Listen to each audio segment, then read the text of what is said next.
I think I'm okay, guys.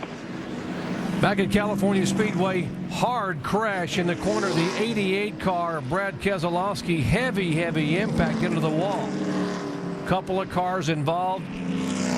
The one car of J.J. Yaley is involved. His Chevrolet has sustained some damage, but at over 185 miles an hour, 3 cars coming together. Eric McClure also sustaining damage in the 0 car. Bringing out caution for the second time tonight. And the good news is Brad Keselowski has put the window net down, and the safety crews are there to speak with him. It's good to see Brad moving around in the car, because this car got hard impact up in the air, up on top of the wall for a little while. These cars made, here we got Allmendinger involved. The 42 car of A.J. Allmendinger, the 4th car involved. The last little shot we had, the 42 car of A.J. Allmendinger and the 88 car of Brad Keselowski were together. Pretty close getting into the corner.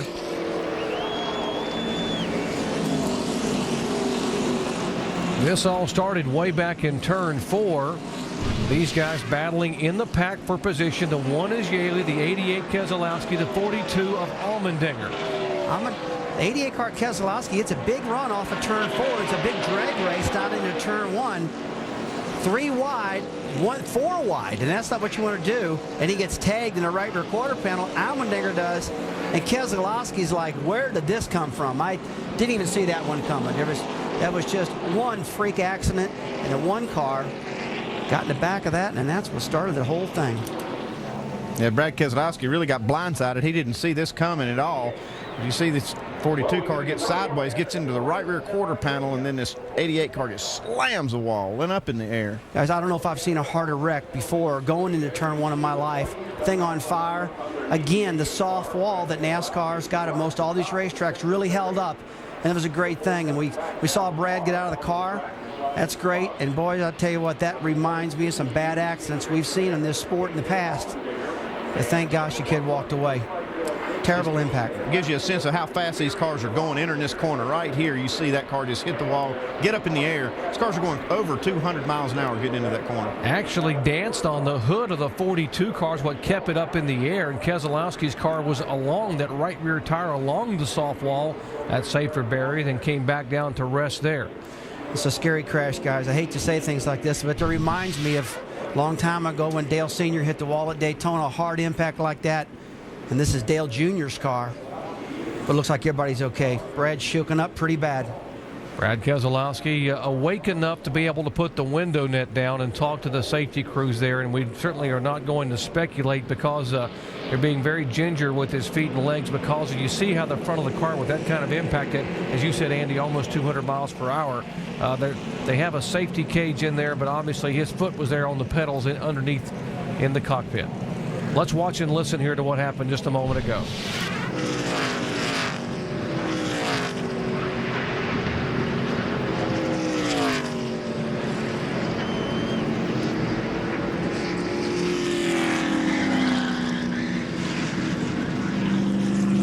Guys, let me remind you again, that was the fastest part of the racetrack going into turn 1, close to 200 miles per hour, head on into the wall. And the kid gets out of the car and walks away. 23-year-old Brad Keselowski coming off his career best finish just a week ago at Bristol, Tennessee, when he drove from the middle of the pack all the way to get a 7th place finish. So excited, so high on the opportunity here that he had driving for Dale Earnhardt Jr. Jerry, I don't want to speculate, but he's definitely in pain. He can tell that something's hurting him. And he hit, it's hard to believe a man can walk away from impact like that. He looks like he's favored one of his legs.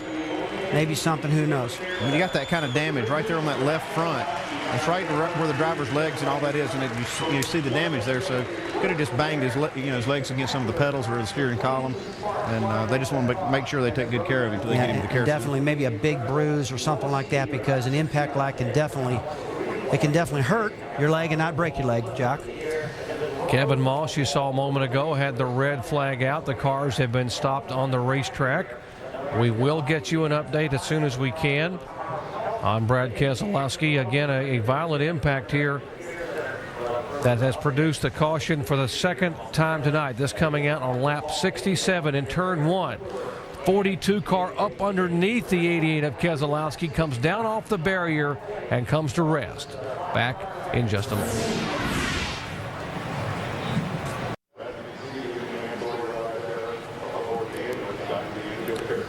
Back at California Speedway, where we are under a red flag condition after 69 of 150 laps. The Camping World 300 presented by RVs.com.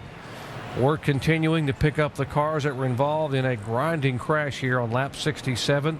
There is the 88 car owned by Dale Earnhardt Jr., Brad Keselowski. There's the 42 of A.J. Allmendinger. He was involved, the 1 of J.J. Yaley, and the 0 of Eric McClure.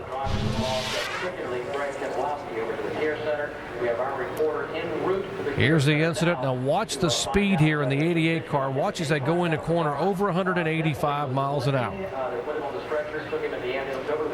You see over 100, almost 190 miles an hour.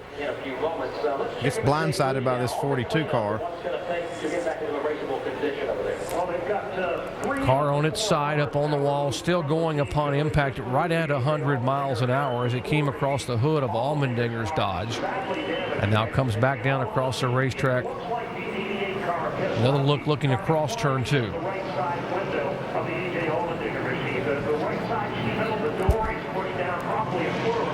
You can see just how little impact it takes. These cars just barely touch to get in that corner, and then when they start losing control, then you have these kinds of things can happen at these kind of speeds.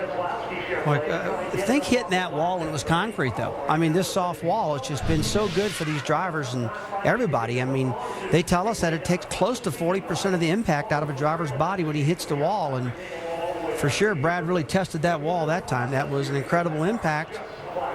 And the wall looks like it's still in pretty decent shape. There is the safer barrier we're talking about, and it's probably one of the greatest innovations that come along in NASCAR. They had the fuel cell, they've had the fire suit, the window net, all the things, the seat belts, the 5-point harnesses, all the things that have been made as safety features in NASCAR racing that have been actually moved on to the passenger cars. But that safer barrier probably is the biggest innovation to come along in 2 decades. It definitely is, Jerry. A lot of people talked about, what can you do to make these cars safer? And boy, the soft wall helped everything. While we're under a red flag, let's see if we can visit with our in-race reporter, Jimmy Johnson, whose car number 48 currently sits 4th in line. Jimmy Johnson, Rusty Wallace, ESPN, you got us?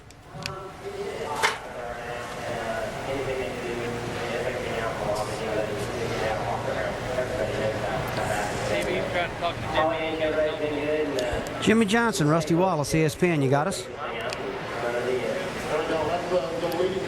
Guys, what could have happened right now is they might have turned the radio off to save the battery power on the radio. A lot of times, crew chiefs and drivers will talk if it's an extended red flag and say, look, Jimmy, turn the battery off on the radio. We don't want it to go dead. And really smart thing if he's done that right now, because we don't know how long this red flag's going to last at the moment. Chad Walter, the crew chief there, talking to the crews, and that is a very good point. As a pit reporter for many years, I've heard him say, okay, we're going to turn the radios off, and when you're told to fire the engines to roll off, then you turn them back on to try to save the battery. Under red flag, cleanup continues here. The color scheme, by the way, on the 88 car was to honor the Seabees, the Navy's construction battalion. There is the 42 car. A.J. Allmendinger making his debut in the NASCAR Busch Series, and the 0 NASCAR Busch Series veteran Eric McClure, as well as the 1 J.J. Yaley. Back with more in just a moment.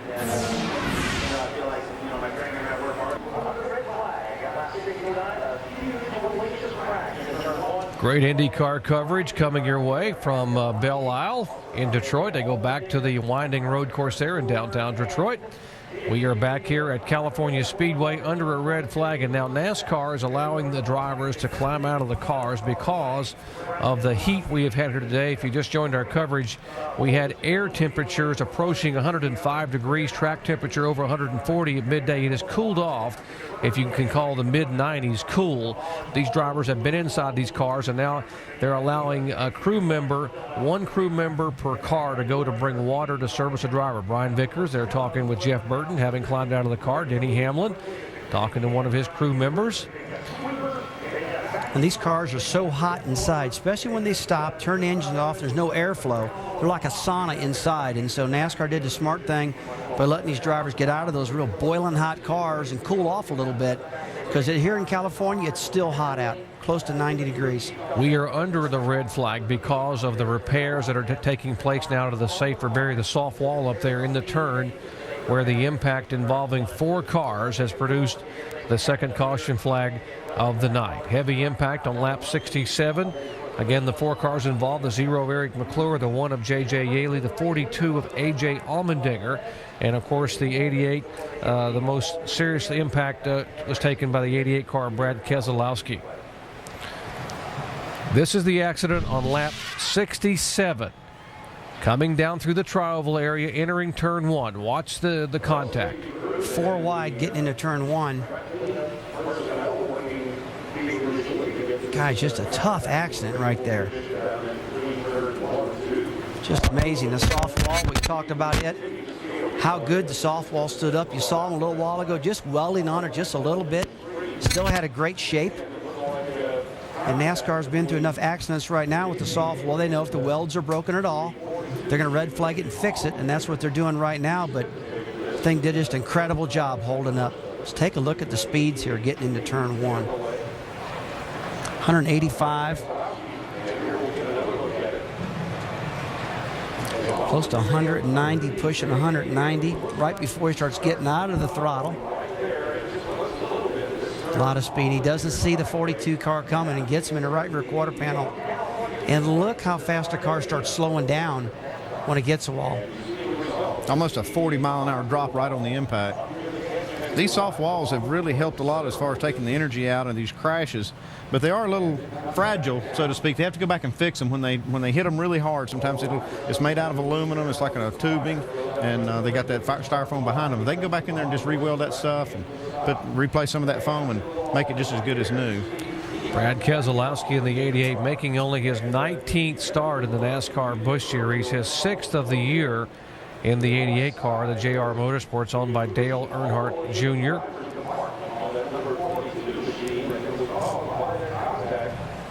Information we are getting now from NASCAR is that Brad Keselowski is awake and alert, and he's going to be flown out for further evaluation, x-rays. But good news, Brad Keselowski, he was awake and alert in the car. We saw him put the window net down. The 42 car, A.J. Allmendinger, has been checked out and released at the infield care center.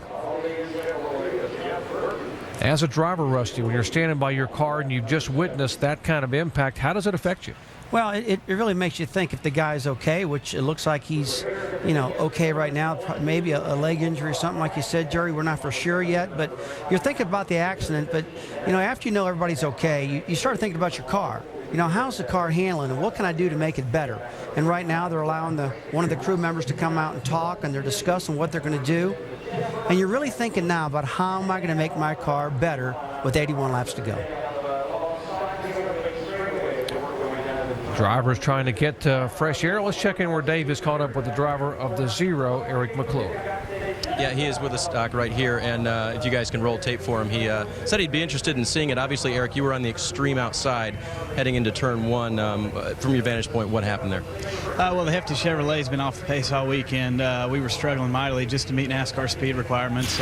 We were trying to stay high so we could carry so much speed in the corner to meet that, but spotter said they were 3 wide behind us. Just tried to hold our line going in. Next thing I knew, I got clipped and turned around. So, hope Brad's okay. Hate that happened to those guys. I know they were racing for position, but not a good weekend for us. We'll try to come back next week. Was it difficult, Eric, knowing they were coming and at such high speed and you were not running that well? Well, it's always difficult. California's a really wide racetrack. We've been in this position several times this year, unfortunately, and just trying to run as hard as we can, make as many laps as we can, and just hold our line. Usually they can get around you, but not sure what happened. Just hate that it did. All right, Eric McClure is okay. He walked away from the infield care center, guys. Mike? And Dave, Pat Smith is the crew chief for Jeff Burton, the leader right now. But you have a pretty good race car, but now it all comes to a stop. How does this affect your momentum? It just slows us down a little bit, makes everybody a little bit antsy.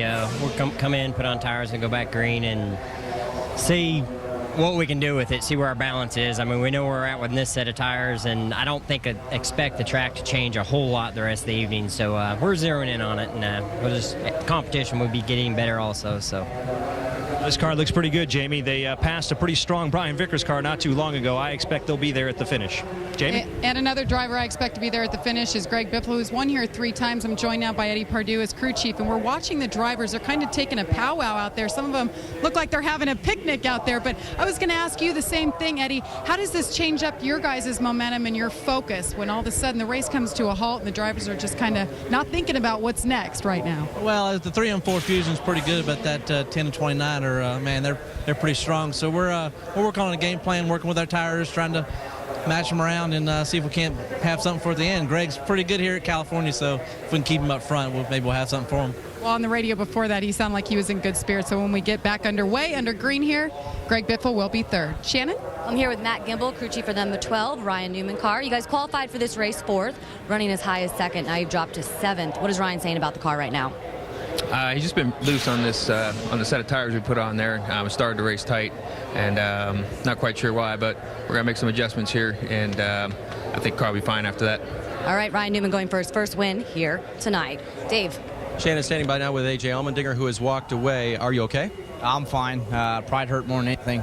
Probably not as bad as the car, but that was disappointing. You know, we were running strong. I mean, the car was just getting better and better, and you know, we started 42nd and went up to about 15th, and I thought I was clear, and I guess I got clipped in the right rear, and I felt so bad for Brad because that was a big hit. I saw the flame and the wheels in my window, and you know, just sorry for this Chip Ganassi Memorex car. It was we were running the front. I was having a lot of fun, and you know, I wanted to finish all 150. I think if we got through that, we'd have been top 10. It'd have been good.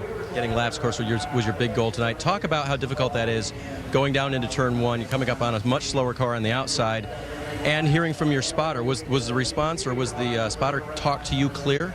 Yeah, I mean, Tim Fiedel, he's an awesome spotter. He told me I was 3 wide, and I knew I was faster than both the guys, and I knew Brad was way on the inside, so I wanted to give him some room so I didn't take the right side air off and take us all out. And JJ was pinned behind Eric. I think he was down a cylinder. He was struggling a little bit, and you know, I thought he was just going to check up and let us go, but I thought he, you know, looked like he wanted to make it 4 wide in the corner. And you know, as soon as I got clipped in the right rear, I tried saving it, and I think we'd have been okay, and we would have probably spun out, might not hit anything, but when we clipped Brad, that brought the momentum back up the racetrack, and it was a nasty wreck. I think he's going to be okay. I hope so. You know, talked to him in the hospital right there. He didn't cuss at me, so I think we're all right. All right, A.J. Allmendinger, he'll be in the Cup race tomorrow. Glad you're okay.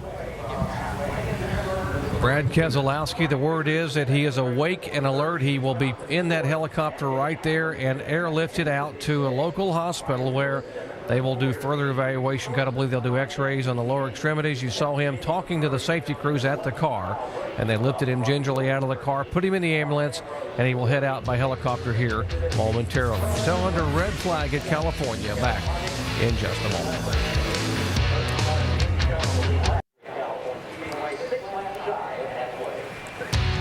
Back at California Speedway, the 2-mile D-shaped oval about an hour east of Los Angeles, where we are under a red flag condition in the Camping World 300 after 69 of 150 laps. The work has been completed repairing the soft wall. The drivers have been asked to climb back in their cars. Crew members that have brought water and cool cloths to the drivers are asked to go back to pit road. NASCAR officials trying to get the drivers buckled in and said raise your hand when the driver is buckled and ready. You see them raising their hands one by one there down along each of the race cars.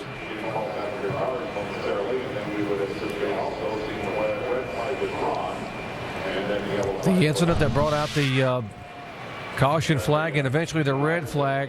Now watch the 88 into the right side of the roll cage of the 42 car of A.J. Allmendinger. Heavy contact on the left front there of down toward the foot area on the 88 car of Brad Keselowski. And there's a lot of safety protection built in and around the drivers. But this roll cage here, which is the safety compartment, took quite a beating with another race car on top of it at 200 miles an hour.